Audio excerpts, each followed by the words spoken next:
Halo orang baik, terima kasih sudah subscribe channel Civitas Warkop yang gak seberapa wah.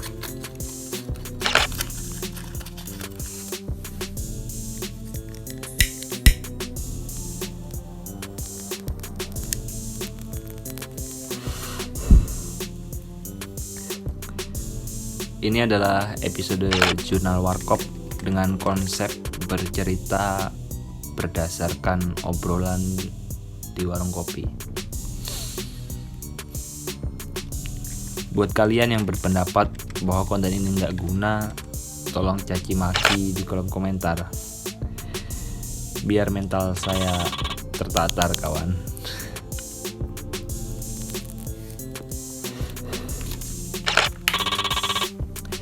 Melanjutkan episode sebelumnya yang sama kurang manfaatnya. Kali ini kita akan bercerita tentang anak ketiga.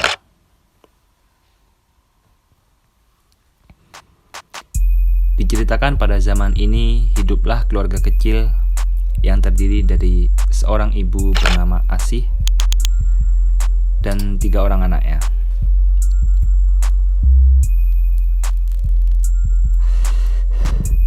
Sebagaimana orang tua pada umumnya, Bu Asih ingin anak-anaknya menjadi orang yang berguna untuk semua.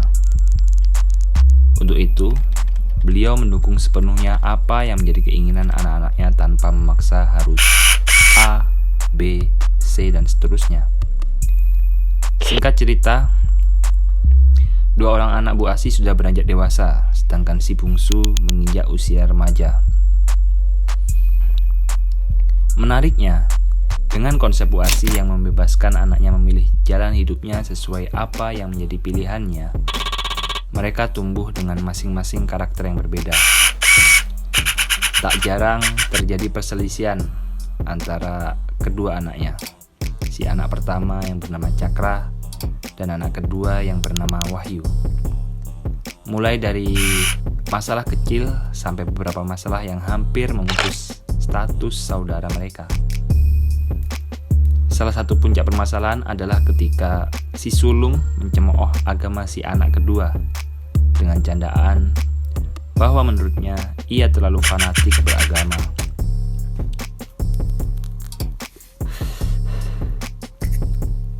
Nerakaku bukan urusanmu dan surga belum tentu jadi milikmu.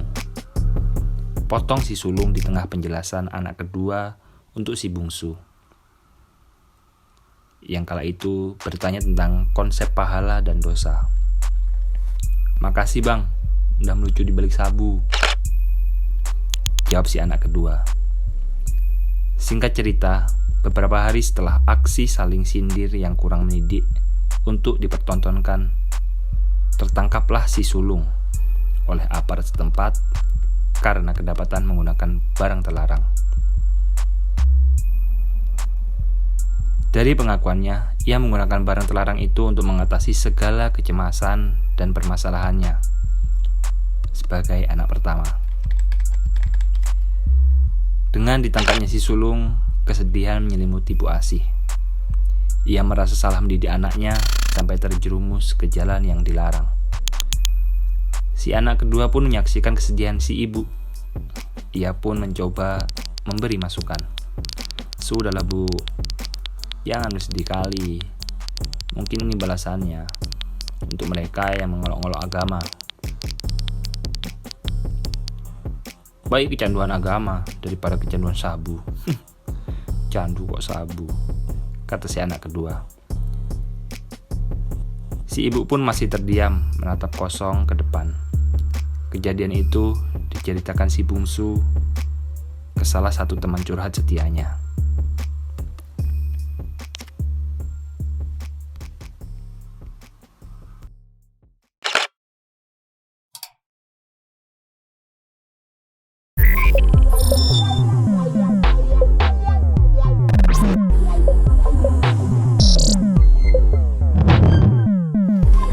Jadi tuh Sukesi itu anaknya, aduh aku lupa ya, pokoknya keluarganya itu keluarga siapa. Pokoknya Sukesi itu anak dari kerajaan A gitu ya. Nah, dia itu ceritanya mau nikah gitu kan. Terus pokoknya orang-orang pangeran-pangeran tuh berusaha gitu loh mau ngelamar dia, tapi buat ngelamar dia itu harus ngelawan pamannya, nggak tahu, lupa pamannya nama siapa. Habis gitu dari kerajaan B nih, itu kerajaannya Wisrawa. Nah Wisrawa ini punya anak.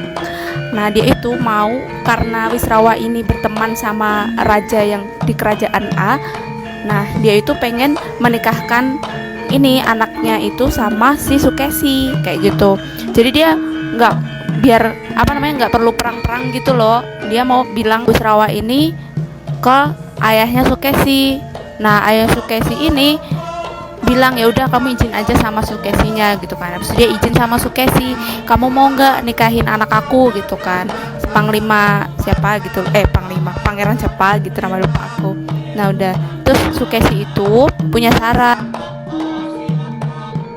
Nah syaratnya itu, aku mau menikahi anakmu, tapi aku mau kamu ini mengartikan sastra Jendra. Nah kayak gitu ceritanya. Sastra Jendra ini kayak ilmu paling tinggi lah waktu itu.